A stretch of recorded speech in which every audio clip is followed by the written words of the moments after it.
All right. Hello and welcome to today's episode where we're going to talk about resisting uncomfortable feelings like anxiety and why that's not an effective long term strategy and what to do instead. So, for those of you that don't know me, my name is Matt Cotty and I'm a licensed clinical social worker and the creator of the AAA Response.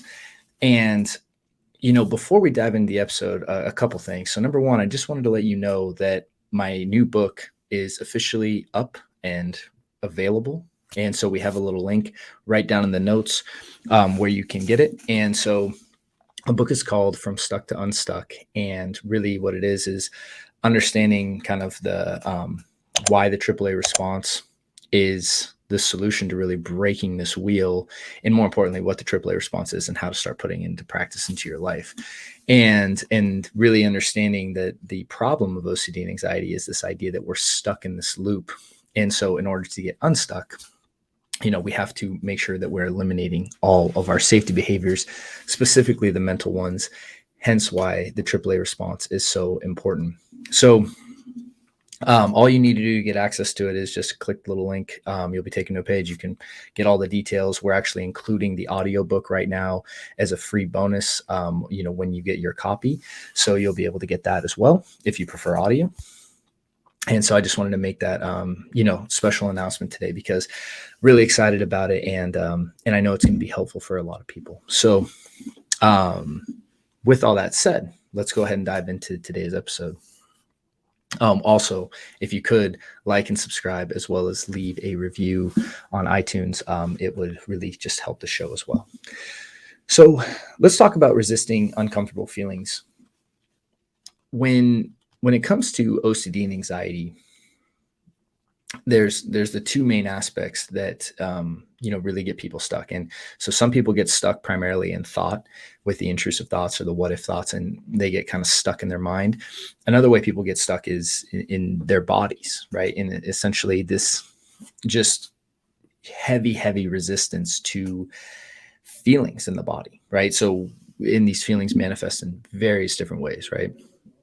But really when we're talking about a lot of the stress energy or the fight or flight response, and that that sympathetic nervous system activating, it could be feelings of tightness in the chest, it could be feelings of a racing heart, heat, sweatiness, I mean, like the list goes on and on and on and on of the way that these feelings can manifest. Also, it could just feel like this just kind of knot in your stomach, knot in your throat. Just this kind of just racing energy in the body. So all of that stuff is, we kind of categorize in the feeling section, right? Because essentially it's happening in your body, not your mind. And what a lot of people do is they resist these feelings, right? They might be, tingling sensations in the legs. It might be, I mean, it can be so many different things. That's why I don't want to try to attempt to list everything, but really, where it is, right? And if it's in your body, then that's what the feeling is. And the thing is, feelings are meant to be felt, right? But what we do is we try to say, well, I don't like this feeling, and I like feeling more balanced. I like feeling happy. I like feeling joy. Maybe these higher, like feeling states, if you will, like when it comes to like an energetic level. And if you're interested in learning about that, Dr. Hawkins in his book, Letting Go, he really just breaks down like the energy levels. It's fascinating stuff in chapter 3. And when you start to want to get to a different feeling state, and you desire to be in a different feeling state than you are, what that generally leads to is this resistance and this kind of avoidance and even suppression of whatever feeling's actually happening. And so if our goal is to change our feeling state, that usually is like, a resistance to the feeling, right? And what we should be doing instead is this idea of learning to drop the resistance to the feeling and actually feel through it until it surfaces and passes. And so a good metaphor for this is always like the beach ball in the pool, right? So like the beach ball comes to the surface, and if you push it underwater, right, like it will go underwater with your force, but its natural way is to always come up to the surface. Right. And so when you let go, it just comes up. And this is what a lot of people do with uncomfortable feelings like anxiety or, guilt, shame, anger, right. Fear, right. Kind of like the four dark horsemen, if you will, um, is we don't like the feeling. And so we kind of push it down. And the thing is the feeling naturally wants to come up to the surface and release. And when you really just understand that from an energetic level and you really understand feelings as energy, it it makes it easier to navigate because you understand that like you aren't your feelings and that they actually like it's not your job to try to control the feelings essentially they very naturally release when they're felt.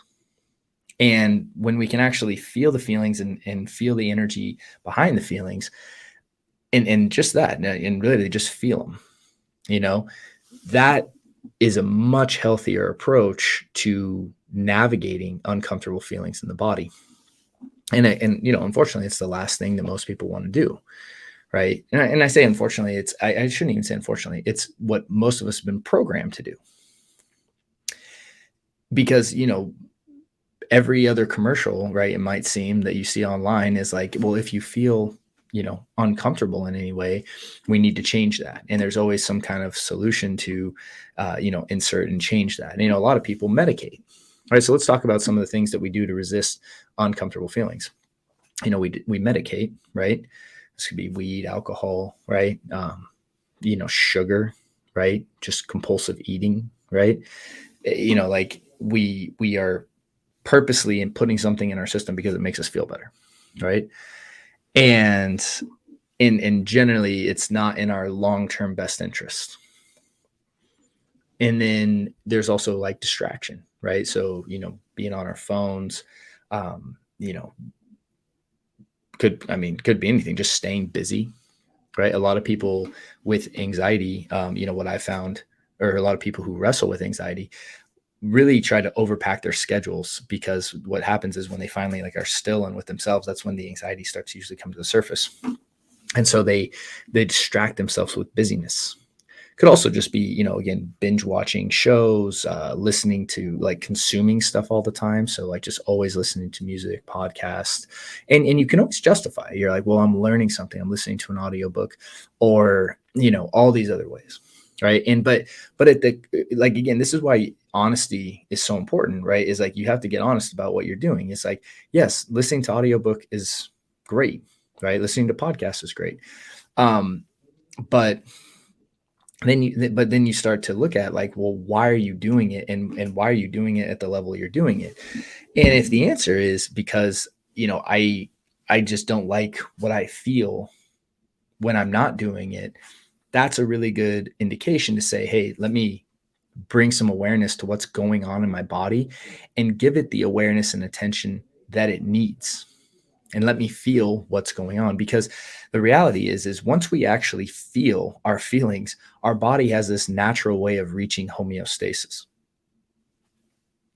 and that comes through feeling feelings, though, not doing things to make the feelings go away. And if you do this, he said like resisting feelings is at the root of 99% of the problems that people experience. Because what we do is, opposed to feeling the feelings, we didn't do things to try to neutralize or get rid of the feelings. And then what happens is our life then becomes about making sure these feelings don't surface up, or if they do, that we make them go away. And that ends up leading to all these safety behaviors, right? It might be, and again, it can be all sorts of things. It could be gambling. It could be, compulsive sex, porn. It could be, shopping. It could be just busyness, excessively drink, even excessively, again, like drinking, smoking, right? I mean, like the list goes on, or just being lost in TV shows, all of that stuff. Like, again, none of the things in and of itself, right? Like, I'm not saying like sex is bad or gambling's bad or any of that stuff. It's not a judgment thing. What it is, are you using that to navigate uncomfortable experiences going on in your body? If so, what's going to happen is those experiences like the beach ball are going to keep coming up until you actually feel them, right? Like the only way through and out of anxiety is through it. That's the only healthy way, I should say. And so if we're trying to medicate it, suppress it, distract from it, remove it, all that stuff is like we're actually not allowing the feeling to just run its natural course. And I know the argument initially is, well, I don't like the feeling. Yeah, me neither. I'll be very transparent. Me neither. I haven't yet to meet someone who does. But that doesn't mean that it shouldn't be felt, right? It's like that feeling's there. The fear is there in the body, and it needs to be released so you don't carry it around. And then ultimately make your life about not experiencing that feeling. That's actually like what essentially all an anxiety disorder is. An anxiety disorder is not the presence of anxiety. The anxiety disorders are really, I resist the presence of anxiety so much that I ultimately do all these things to control my life so that doesn't happen. Or if it does, I limit my life. That's all it is, right? Even when you actually take the measurement tools, right? Like the Y box, or some of the tools that you use to actually like give an official quote unquote diagnosis. Most of what they're measuring is, hey, how much time do you spend attempting to control and get rid of the things that you're experiencing, right? How much time are you engaging in safety behaviors? That's why it's that's why the whole purpose of the book From Stuck to Unstuck, the TBC program, our 12-week program, the group coaching, all of the stuff is we always are targeting the safety behaviors. That's the only thing that we have control of. And when we remove the safety behaviors, then we actually allow these very natural experiences, right, of thoughts and feelings to surface up, and we respond to them correctly. And by doing so, there's an energetic release of some, and again, I don't pretend to understand exactly how that works, but I know that happens. And then from there, the body balances. And that's the idea of when we are resisting uncomfortable feelings, it is going to lead to safety behaviors. And the problem is that over time, what's going to happen is, again, we're going to suppress and we're going to start engaging in more safety behaviors because the feelings are going to keep coming up and keep getting a little bit heavier. So then we have to do more and more and more. This is why what starts as, again, washing your hands once turns into washing it for 3 hours, under hot water, to having a drink after work turns into, hey, I had a couple of glasses of wine, to I have a bottle, to, and it just starts building. Because we build tolerance to the safety behavior and the feeling keeps coming up. So we have to engage in more and more safety behaviors. You have to engage in riskier, more adrenaline, like seeking things. I mean, it's all pretty obvious once you just step back and look at it. Now, I know there's other factors here when it comes to addiction and stuff that we're not going to get into, but at the root of it all, like when you're doing any kind of destructive behavior, the general reason, in my experience, not only personally, but which is everyone I've worked with, is because there's like, a feeling that's uncomfortable, whether it's sadness or anxiety or fear or anger or whatever. And so we're engaging in that, whether it's playing video games or whatever, to shift our inner state. And that resistance to the feeling is the problem. Like right there, that's the pinnacle of the problem. That's where everything shifts. And when we're able to start dropping our resistance, which is actually the first thing that we need to do with feelings, right, is we drop our resistance to them. We say, hey, it's like, I need to let go of trying to control this. Then we're actually able to feel them and they pass. And that's what we're ultimately looking for, is a healthy way to start going and navigating our feelings. So I hope this was helpful. And with that, all that said, again, please, if you're interested in learning more about the book, all you need to do is click the little link, or you can go to restoredminds.com/book. And so I know, very complex domain name. And you can learn more. Again, we're giving the audiobook right now away as a free gift when you get your copy of the book. And so again, it's a digital version too, so you can literally start it right away. And that was why we went that way, is because we want to be able to get it in your hands, and so you can start putting the material into practice into your life. So thank you so much for hanging out today. Really hope this has been helpful. And with that said, I wish you guys a great week, and I look forward to seeing you on the next episode. Take care. Hey there, hope you enjoyed that recent video. We really would appreciate your support real quick if you could like and subscribe to our channel. And if you're looking for help with